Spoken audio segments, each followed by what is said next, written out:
Hai semua, balik lagi bersama saya Cica di sini. Kali ini saya bakal ngelanjutin alur cerita 5 Daudi versi novelnya ya. Dan semoga kalian suka. Oke, tanpa banyak basa-basi, yuk kita simak alur ceritanya.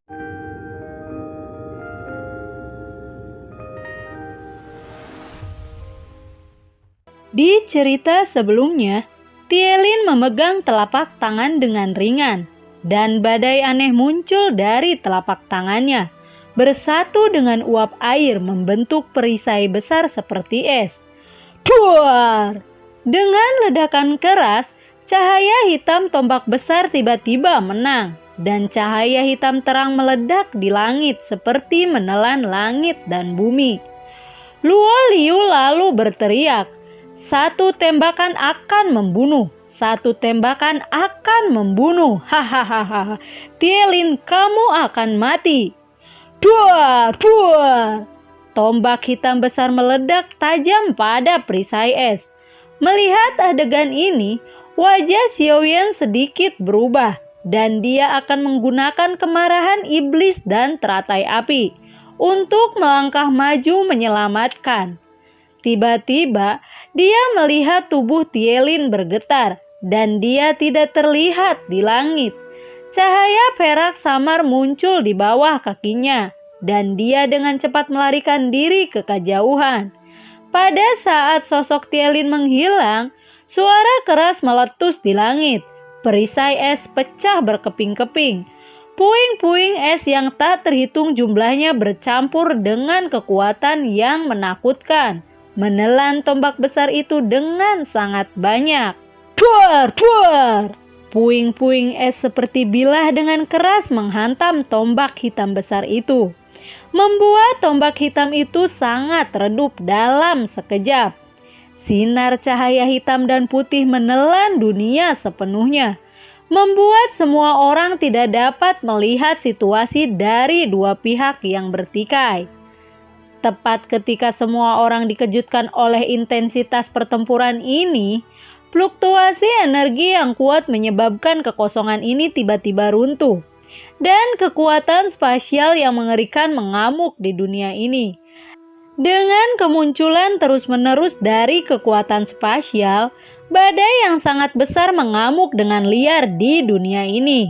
Orang-orang dari klan Juge dan orang-orang dari Akademi Shengnan yang bertarung dengan sengit berhenti bertarung pada saat yang sama. Ketika badai pecah dan mereka semua melarikan diri ke kejauhan seperti kilat. Liu Xiaohui dan Juge Kingsan yang sedang berperang bereaksi sangat cepat.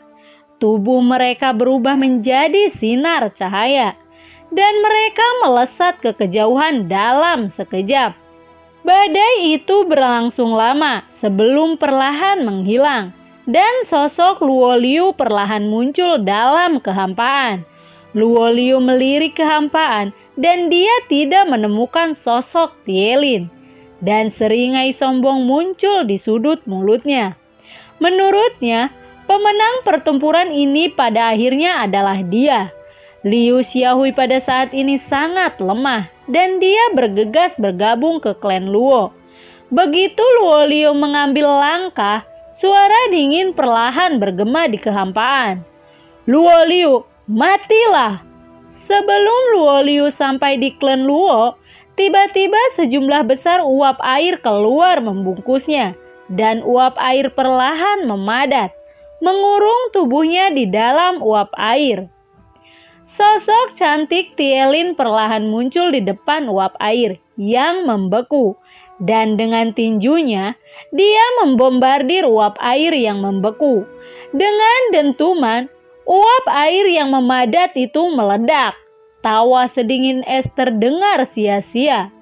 "Orang tua, apakah kamu ingin melarikan diri?" Tapi sudah terlambat.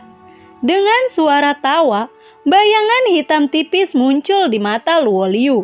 Dan di telapak bayangan hitam itu teratai api dua warna memancarkan cahaya terang. Kekuatan penghancur meluap darinya, secara langsung menyebabkan energi antara langit dan bumi menjadi ganas. Dan seketika itu meledak. Duar, duar puhalam. Jeritan-jeritan bergema. Luo Liu langsung dibakar menjadi abu oleh api yang mengerikan. Melihat itu, semua orang terkejut dan rasa ketakutan muncul di wajah mereka. Singkat cerita, setelah kematian Luo Liu, Tielin mendatangi orang-orang dari klan Luo, berteriak dengan dingin, "Hei orang-orang dari klan Luo, aku Tielin mendiskualifikasi kalian dari pembaptisan mata air roh sumber. Jika kalian tidak segera pergi dari sini, aku akan membunuh kalian." Mendengar itu, anggota klan Luo bergegas meninggalkan pegunungan Yuanling. Dengan berakhirnya perang, Tielin, Xiaoyan, Liu, Xiaohui, Xiaoya, dan orang lain dari Akademi Shengnan berkumpul. Tielin melirik ke dalam pegunungan asal roh dan berkata kepada semua orang, "Pembaptisan Yuanling Quan akan segera dimulai. Pergi dan bergegas ke pusat pegunungan Yuanling secepat mungkin." Mendengar ini, semua orang mengangguk dan kemudian tubuh mereka berubah menjadi aliran cahaya dan bergegas menuju kedalaman pegunungan Yuanling. Setelah terbang di pegunungan Yuanling untuk sementara waktu, Xiaoyan, Tielin, Liu, Xiaohui, dan yang lainnya bersatu kembali. Kemudian semua orang berbaris menuju pusat gunung Yuanling. Xiaoyan dan yang lainnya mendarat di tanah gunung, melihat-lihat pemandangan di sekitarnya, melihat bahwa ada banyak pohon besar di sekitarnya. Selain itu, ada banyak vegetasi aneh dan bunga aneh yang tidak mereka ketahui. Apakah ini tempat pembaptisan Yuanling Quan? Melihat gunung yang megah, semua orang berkata pada dirinya sendiri. Bagian paling tengah dari gunung Yuanling adalah gunung pusat dari gunung Yuanling dan tempat di mana mata air Yuanling muncul. Saat ini, meskipun sumber mata air roh belum muncul, sumber energi dan aura di sini jauh lebih kaya daripada di tempat lain. Tielin lalu berkata, "Tempat di mana sumber mata air roh muncul adalah di atas puncak gunung ini." Lalu memimpin semua orang untuk bergegas ke puncak gunung di depannya. Tielin memimpin kelompok Akademi Shengnan dan mendarat di peron, menunggu pembaptisan mata air roh sumber. Di tengah platform, ada ruang terbuka besar yang tidak ditempati oleh manusia, karena ada kekuatan spasial yang mengerikan memancar di sana.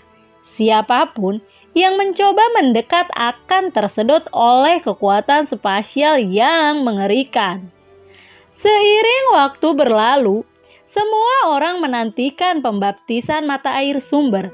Ini adalah pertama kalinya bagi mereka untuk mengalami pembaptisan di sumber mata air spiritual, dan mereka tidak tahu apa yang akan terjadi. Duar Tohelem! Ketika semua orang menunggu, tiba-tiba ada ledakan dari pusat. Kemudian sumber energi dan energi spiritual yang kaya naik seperti pilar ke langit. Penghalang ruang transparan perlahan terbentuk, menyelimuti ruang terbuka besar di tengahnya. Melihat adegan ini, Xiaoyan lalu bertanya dengan bingung, Melihat Xiaoyan dan yang lainnya bingung, Tielin menjelaskan sambil tersenyum.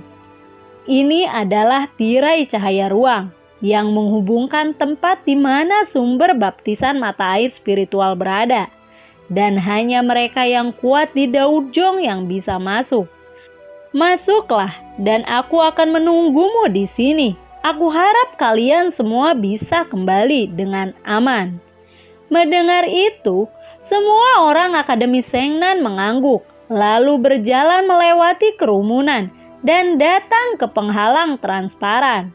Setelah semua orang diuji dan memenuhi syarat, Liu Xiaohui, Xiaoyan, Xiaoya, dan sekelompok siswa dari Akademi Shengnan melangkah ke penghalang transparan satu demi satu. Diikuti siswa dari Akademi Dewa Perang. Segera anggota klan Juge dan klan Liu juga memasuki penghalang ruang. Setelah melewati pemeriksaan, beberapa orang yang mencoba melewati penghalang ruang. Tetapi ketika mengalami pemeriksaan cahaya putih, mereka semua dipantulkan oleh kekuatan yang sangat menakutkan. Akhirnya, mereka yang melewati penghalang ruang tiba di sebuah tanah. Tanah ini sangat berbeda, berwarna merah tua. Selain lahan khusus, lahan sepi ini sangat monoton, tanpa pepohonan, tanpa rerumputan, hanya bebatuan gundul. Hal yang dapat menarik perhatian orang lain adalah platform bintang 5 di tengah tanah ini. Platform bintang 5 memiliki total 5 lantai, dan lantai pertama platform bintang 5 adalah yang terluas. Semakin tinggi semakin sempit. Menurut guru Tielin, platform bintang 5 ini adalah tempat nyata untuk menerima baptisan mata air sumber roh.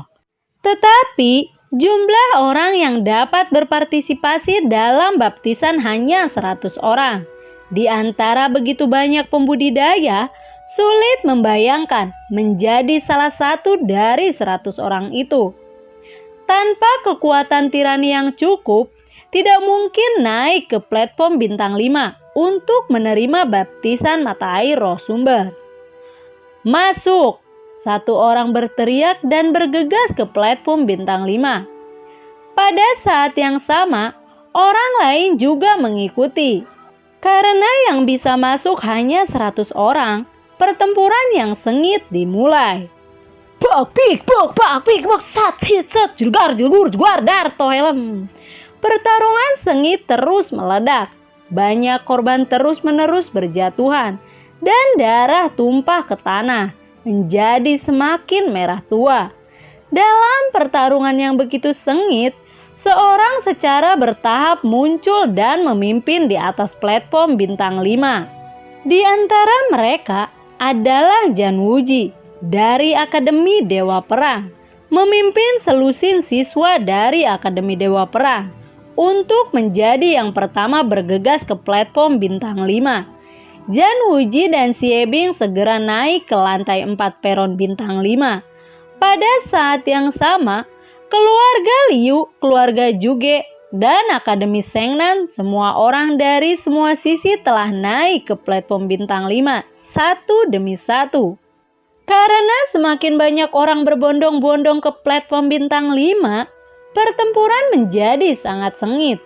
Untuk kualifikasi sumber baptisan musim semi spiritual itu, semua orang mencoba yang terbaik. Pada saat ini, di platform bintang 5, selusin orang telah naik ke lantai 4 satu demi satu.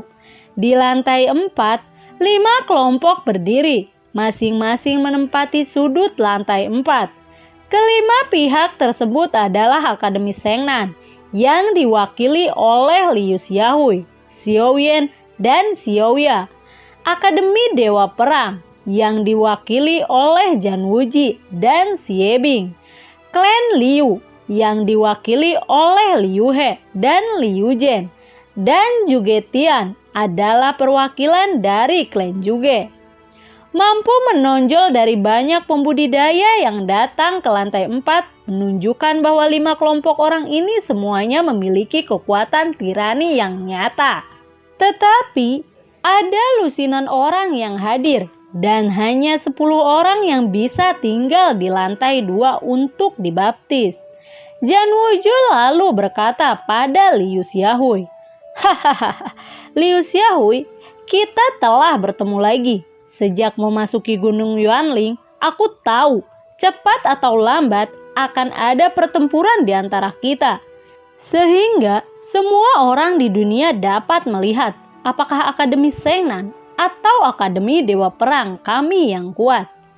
Setelah mendengar ini, Liu Xiaohui tersenyum dan berkata, "Karena pertempuran di antara kita ini tidak bisa dihindari, salah satu di antara kita pasti akan kalah di lantai 4 ini."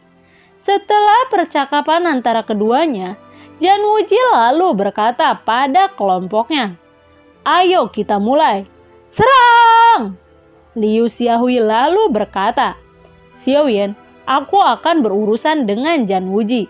Kamu berurusan dengan Siebing. Dan yang lainnya akan berurusan dengan orang lain di Akademi Dewa Perang. Baiklah, semua orang di Akademi Sengnan menjawab serempak. Dan kemudian bergegas ke Akademi Dewa Perang dan yang lainnya. Bak pik bok bak dar der dor sat sit sat dor tohelem. Begitu kekuatan belah pihak bersentuhan, pertempuran yang sengit terjadi. Liu Xiaohui dan Janwuji saling serang satu sama lain. Dan kekuatan mereka hampir seimbang. Bak pik bok dar der dor sat sit sat dor tohelem. Dalam pertempuran sengit antara keduanya, 3 pihak lainnya juga bergabung dalam pertempuran. Seluruh lantai 4 terperangkap dalam huru-hara yang sengit. Di lantai 4 dari seluruh platform bintang 5, pemandangannya sangat kacau. Semua orang bertarung satu sama lain, bertarung hidup dan mati, mencoba yang terbaik. Di tempat kejadian, Liu Jian, Liu He, dan Jugetian menyerang Xiaoyan dengan ganas. Untungnya, Xiaoyan bertahan di bawah serangan sengit ketiganya dengan menggunakan postur yang lebih cepat daripada yang lain.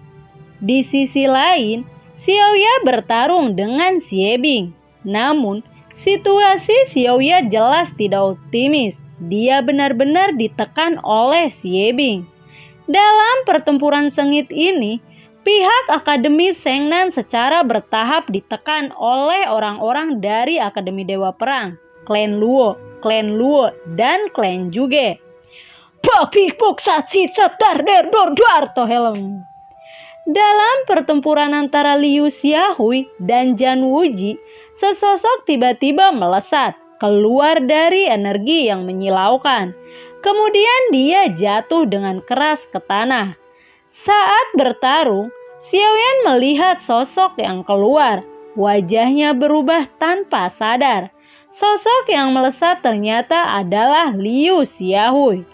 Kekalahan Liu Xiaohui juga mengejutkan semua orang. Karena sebelum itu, semua orang melihat Liu Xiaohui membuka darah Dewa Gila. Namun, Liu Xiaohui sekarang dikalahkan oleh Janwuji. Janwuji lalu berkata, "Hahaha, Liu Xiaohui, kamu kalah. Seorang raja panas telah kalah." Tinju roh pendendam Janwuji langsung bergegas menuju Liu Xiaohui. Menghadapi pukulan ini, taktik segel di tangan Liu Xiaohui berubah dengan cepat. Tinju kanannya terkepal erat dan energi dendam yang berapi-api dengan cepat berkumpul di tinjunya. Tinju Liu Xiaohui membengkak dengan cepat. Tepat saat tinju sengit Janwuji meledak di depan Liu Xiaohui berteriak, "Pergilah ke neraka!" Hau! Suara raungan naga 9 langit bergema dengan sia-sia. Tinju pendendam merah menyala di telapak tangan Liu Xiaohui, berubah menjadi naga merah berapi-api, membawa momentum yang tak tertandingi dan mengaum ke arah Janwuji. Tinju Janwuji masih meledak ke arah naga merah, menyala tanpa ragu. Lalu, bagaimanakah kelanjutan ceritanya? Nantikan video Cica selanjutnya ya. Bagi kalian yang suka akan alur cerita yang Cica bawain, kalian bisa like, komen, share ke teman-teman kalian ya. Cica ucapin juga terima kasih buat kalian yang sudah mensupport Cica lewat link Saweria di bawah kolom deskripsi. Semoga sehat selalu ya buat kalian. Cica mohon pamit dan assalamualaikum. Dadah.